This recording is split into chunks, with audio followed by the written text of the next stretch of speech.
Imagine a town that picked up and moved across a state border for tax reasons. We'll show you where this happened right now on Ghost Towns and More.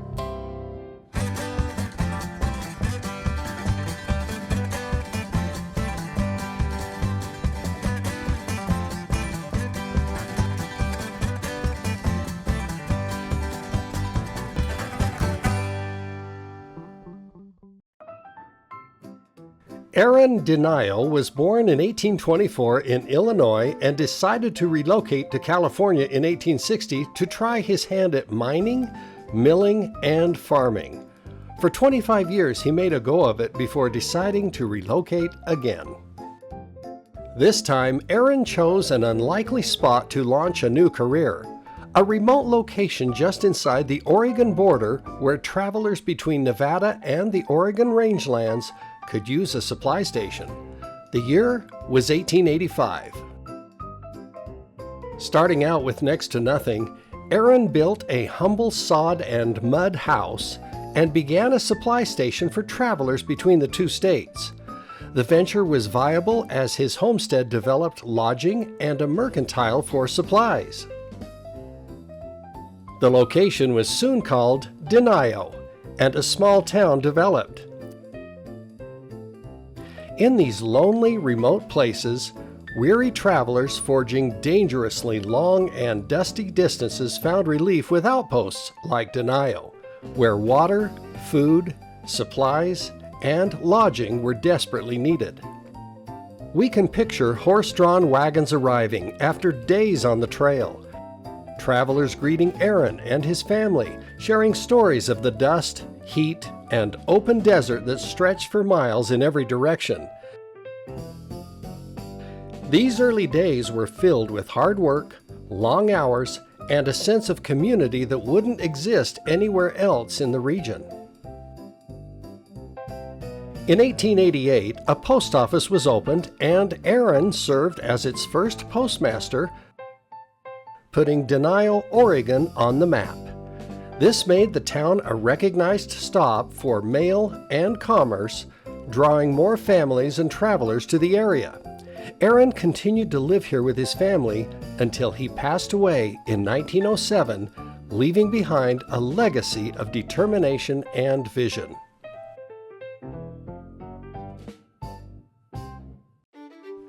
The history pages are silent about the life of the town for decades after, but Denio grew to include a saloon, community center, school, auto garage, hotel, and other services which helped maintain a well-established town. Life in Denio was simple but demanding. Residents relied on one another to survive in the harsh, high-desert climate.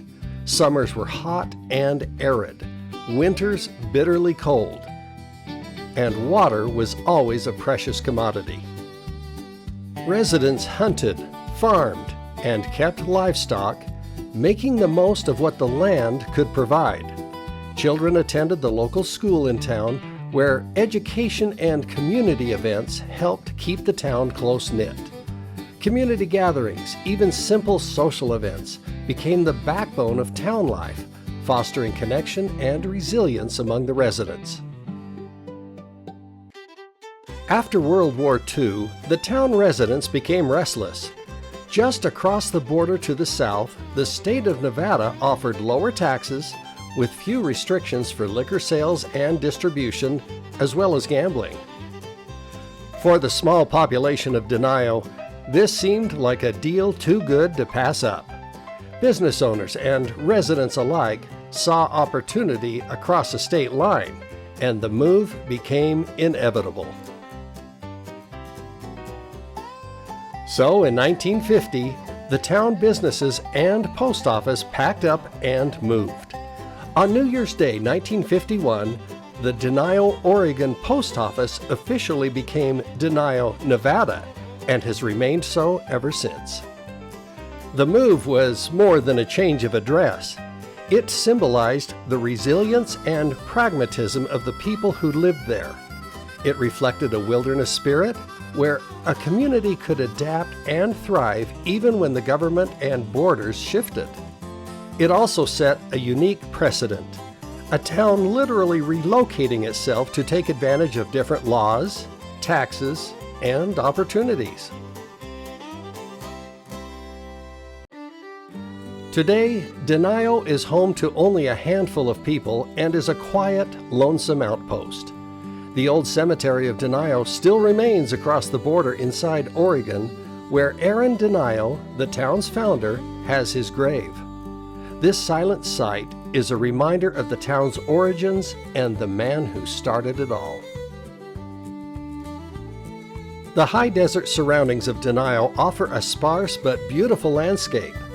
Wide open skies, wind-swept plains, and distant mountains form a backdrop for a place that feels both isolated and enduring. Wildlife wanders in the area, and adventurers still pass through, seeking opals, visiting hot springs, and observing the stars untainted by city light. The story of Denio is quiet, humble, and inspiring. It is a story of a man, a family, a town, and a borderland that refused to be limited by lines on a map. And while the town is small and lonely now, its legacy of hospitality, ingenuity, and adaptation still lives on in the high desert winds of Nevada and Oregon.